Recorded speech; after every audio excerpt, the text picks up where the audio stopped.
June 7, 1992, 2:15 a.m. The house at 1717 East Delmar Street in Springfield, Missouri, sits quiet beneath a buzzing streetlight. Inside, a graduation cake sits half-eaten on the kitchen counter. Wrapping paper and gift bags are piled near the sink. Makeup bags and new clothes are scattered in the living room. Only hours earlier, laughter filled these rooms. Tonight was supposed to mark new beginnings, graduation, adulthood, freedom. But for Cheryl Levitt, 47, her daughter Susie Streeter, 19, and Susie's best friend Stacy McCall, 18, it became the starting point of one of the most chilling unsolved disappearances in American history. The girls were last seen celebrating their high school graduation. Party hopping, taking Polaroids with friends, talking about the future. Stacy's mother remembers her daughter joking about how tired she was from the excitement. "Don't worry," she said. "We're just going to crash at Susie's house. I'll see you in the morning." Those were the last words she ever heard from her daughter. No broken windows. No signs of forced entry. 3 women vanished from their own home, leaving everything, purses, clothes, keys, cigarettes, behind. Only one clue remained, a shattered porch light on the front doorstep, like the beginning of a terrible silent story. Present day. 30 years later, a retired investigator walks through the overgrown yard of that same house. He carries a folder thick with notes, missing persons flyers, autopsy requests never used, and witness statements that lead nowhere. He stops beneath the porch light, the same one replaced long ago, and closes his eyes. "You don't just lose 3 people," he mutters. "Someone took them." His voice is quiet, haunted. He has spent half his life chasing this case, and it still clings to him like smoke. Back in 1992, detectives thought missing person cases were routine. They assumed the girls had run off, maybe to Branson, a local amusement town. But that theory died the moment officers stepped into the house. All 3 women's purses were lined up in a perfect row. Their cars still sat in the driveway. Susie's new graduation jewelry was untouched. Stacy's neatly folded shorts and shirt from the night before were placed on a chair. And then, there were the beds. All 3 beds looked slept in. But nobody could determine whether it was normal sleep or something forced. That's when the hair on the back of the first responding officer's neck stood up. A disappearance is one thing. But 3 women? No struggle? No noise? No witnesses? Something was deeply, terrifyingly wrong. When officers walked deeper into the house, a strange detail stood out. The television in the living room was on, tuned to snowy static as if someone had interrupted a program mid-watch. One detective later admitted that the room felt charged, like invisible electricity clung to the air. A Yorkie Terrier paced anxiously across the couch cushions, trembling violently. The dog belonged to Susie and her mother, and neighbors said it was never anxious, unless frightened by strangers. But the greatest mystery waited on the bedroom vanities: Stacy's jewelry, Susie's rings, makeup left open as if they intended to return. Crime scene photographs show curling irons still plugged in and warm when police first arrived, a detail that suggests someone was taken in the middle of a routine. Yet not a single neighbor heard a scream, a door slam, or a struggle. An entire neighborhood slept through 3 women being taken. Every seasoned investigator knows abductions aren't silent. Something, or someone, was controlling the situation. The porch light was smashed. No glass fragments were found in the socket or the bulb, suggesting someone removed them after the break. A witness later claimed she saw a strange man near a green van watching the house that night, a van that would become an obsession for investigators. The police had no forced entry, no fingerprints, no blood. But the chaos of the house told a story louder than words. Whatever happened was fast, decisive, and personal. Detectives soon realized that the house had been compromised long before they arrived. Well-meaning friends and family had tampered with the scene. By morning, more than a dozen people had entered the home looking for the missing women, accidentally wiping away fingerprints, moving purses, and even cleaning glass from the porch light. One friend even answered calls on Cheryl's cordless phone, and that is when something chilling happened. A man on the other end spoke a sexually explicit message, whispering in a mocking tone. The friend hung up in shock. The same man called again. She froze and listened, but no recording device was available. Investigators would later describe it as the single most frustrating mislead of the entire case. Meanwhile, Stacy's mother, who arrived early that morning, noticed something chilling: a damp washcloth next to the bathroom sink. As if someone had washed their hands. As if someone had cleaned themselves up. Police believe the abductor likely waited inside that house. Every detective who walked through that door reached the same quiet conclusion: they never made it out of the house alive. While evidence inside the home screamed abduction, there was something even more eerie outside. The neighborhood was silent, not just that night, but for days. No security cameras in 1992. No Ring doorbells. No midnight joggers. The perfect vacuum for a crime. Detectives canvassed the street, knocking on doors. Most neighbors were asleep during the crucial hours. But one witness, a woman walking her dog at 4 a.m., claimed she saw a dark green 1960s or early 1970s van parked unusually close to the house. She saw a man leaning against it, lean, dark hair, an angular face, watching the street. When police pressed for details, she froze and admitted something chilling. She thought she saw the man motion someone toward the van. It was quick, subtle, and she dismissed it at the time. Now, that moment haunts her. Investigators released a composite sketch and urged the public to report any matching vans.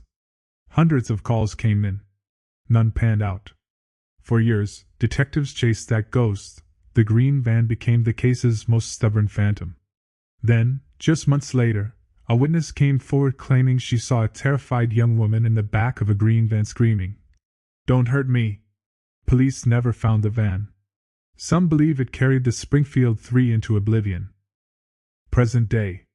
A cracked box sits in a Springfield police storage facility. Inside are photographs of the house, Polaroids of Stacy's graduation party, and reel-to-reel recordings of the original phone interviews. The detective assigned to cold cases opens the box and runs his fingers along the edges. "There's no crime scene like it," he whispers. He lifts a photo, Susie and Stacy smiling in graduation caps, confetti in their hair. 2 hours later they vanished. The detective leans back, exhausted by decades of theories. Some say the women were targeted. Some believe they saw or overheard something they weren't supposed to. Others insist it was a random predator who struck gold. But one theory grips investigators even now. What if the abductor was already inside the house when they returned home? What if he had been watching them at graduation parties, waiting for the moment they'd be exhausted, distracted, off guard? The detective traces the photo with his thumb. "Someone wanted all three," he murmurs. "This wasn't a mistake. It was a plan." The deeper detectives dug into the final hours before the disappearance, the more unsettling the timeline became. After leaving graduation parties, Susie and Stacy originally planned to stay at a hotel with friends, laughing, joking, debating whether to sleep or keep celebrating. But around 2 a.m., the hotel plan fell apart. Too crowded, too loud. On a whim, the girls decided to drive to Susie's house instead. Investigators believe this last-minute change in plans might have sealed their fate. Whoever took them may not have expected 3 women to walk through the door, Cheryl, already asleep, plus 2 teenagers bursting with the kind of joy that makes people careless. The house showed signs that someone, or multiple people, were caught off guard. Cigarettes left in the ashtray. Half-drunk beverages left near the couch.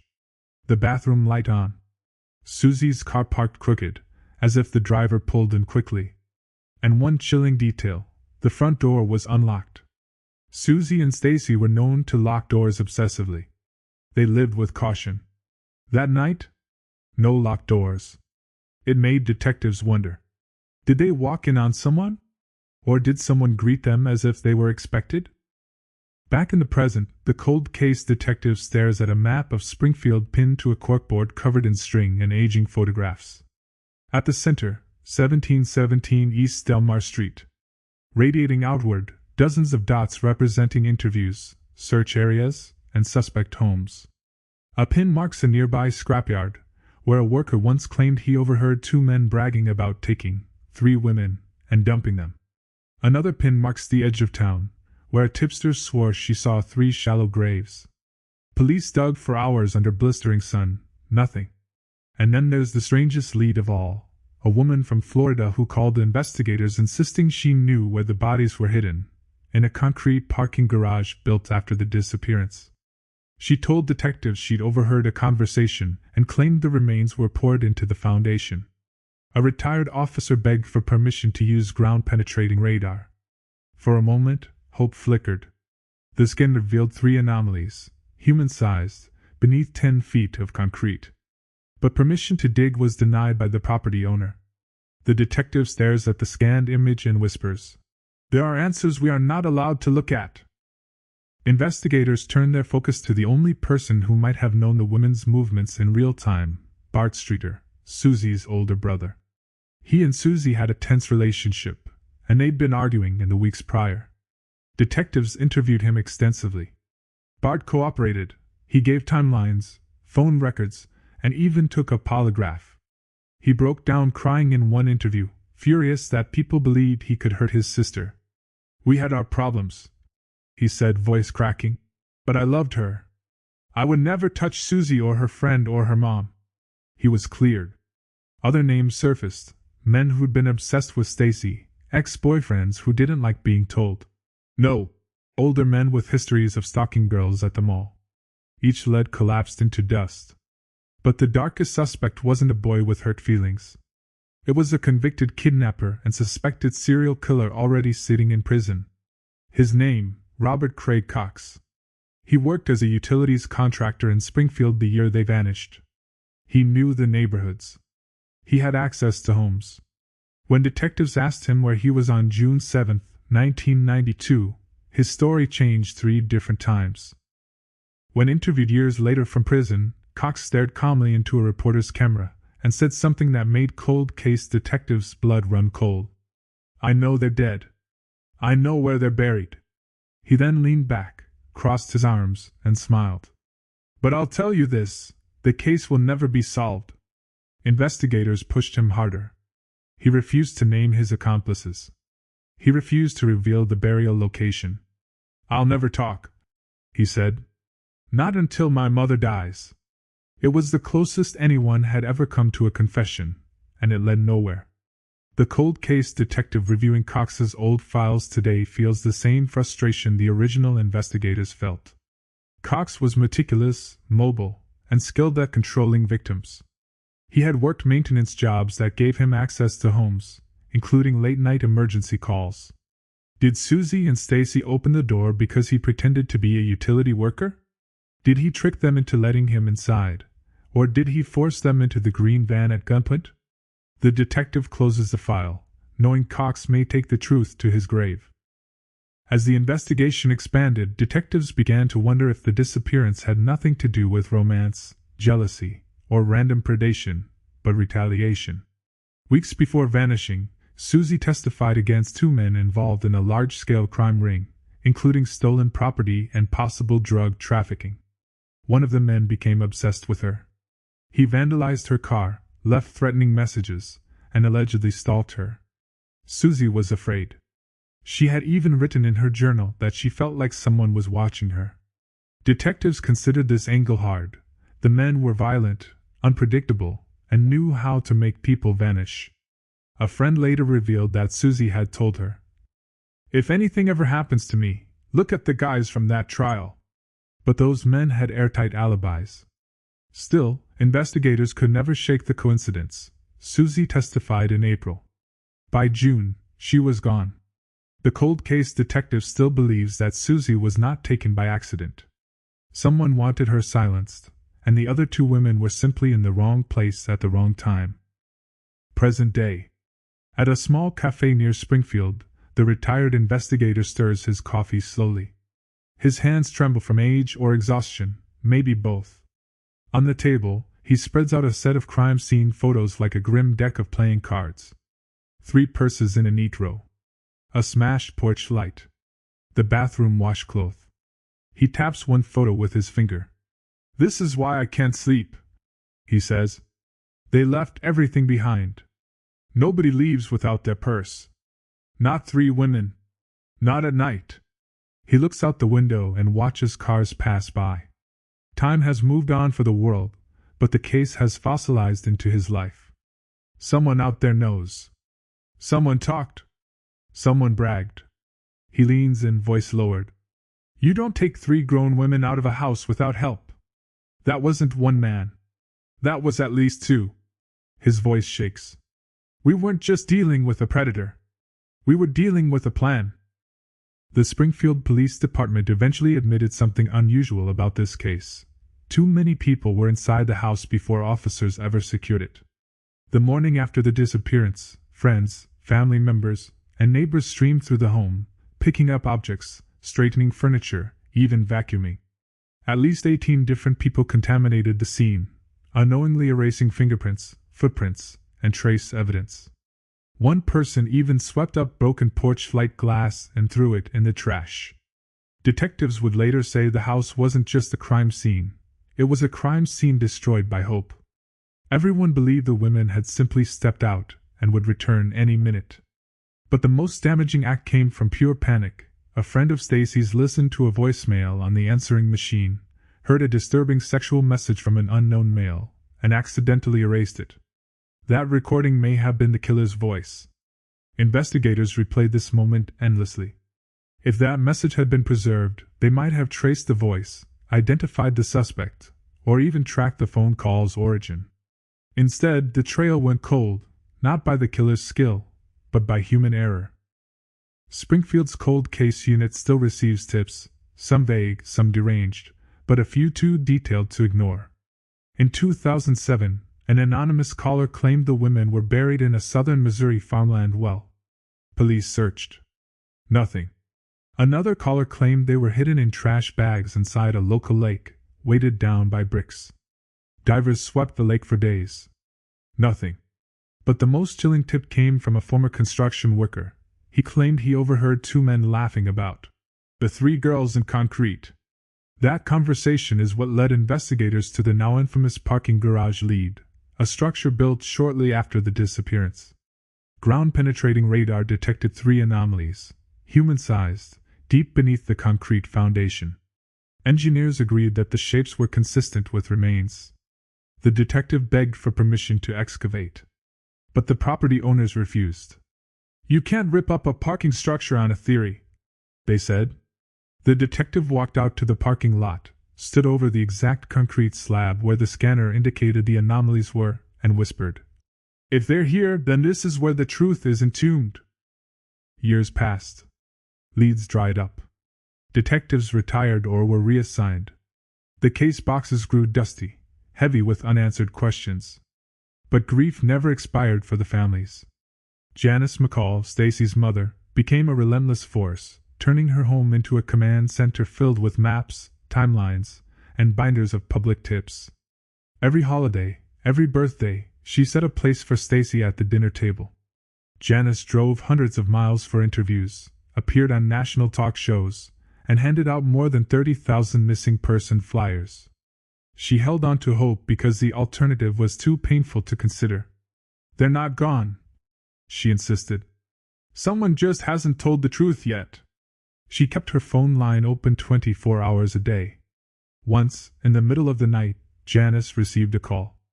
A man whispered, I have Stacy. Before she could respond, he hung up.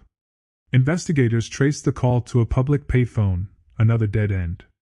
Janice continued searching anyway. I can't stop, she said. Because what if the next call is real? For her, the nightmare wasn't that Stacy was dead. It was the possibility that she died thinking no one was coming for her. Back in the present day, the cold case detective reviews a theory he has never abandoned. The Springfield Three were removed from the house willingly. No broken furniture. No sign of a struggle. No defensive wounds found later in potential burial searches. He considers the psychology of the victims. Susie and Stacy were exhausted from graduation parties. Cheryl was likely asleep. A knock at the door by someone posing as a police officer, a utility worker, or someone they knew could have disarmed them instantly. The detective imagines it, a knock. A voice saying, We need to speak to Susie. a request to step outside. Or worse, they were forced at gunpoint. But then he considers the detail that keeps him awake at night, the dog. The tiny terrier found trembling, so traumatized it had urinated on itself. Dogs don't react that way to familiar people. Whatever entered that house wasn't a friend. It was fear itself. The detective circles one sentence in his notes. No struggle means compliance. Compliance means trust or threat. He closes the file and whispers to the empty room. Someone they knew, or someone pretending to be someone they could trust. The Springfield Police Department eventually assigned the case to a new generation of detectives, hoping fresh eyes would uncover what decades of investigation could not. With advances in DNA technology and digital forensics, they submitted hundreds of items, from hair recovered in vacuum bags to unknown fingerprints on glass surfaces, to modern labs. But every test came back the same, inconclusive. No matches in Cody's. No DNA from the house tied to a suspect.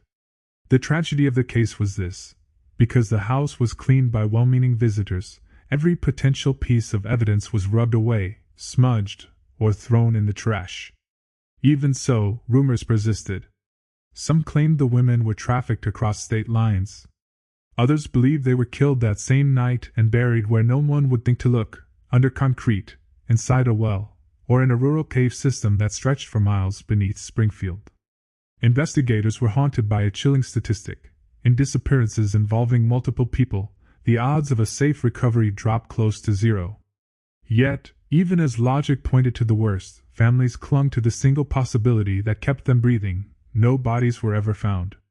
Without remains, hope remained alive. Torturous, fragile, but alive. Today, the original home at 1717 East Delmar Street is gone, bulldozed in 2019, erased like a scar the city no longer wanted to see.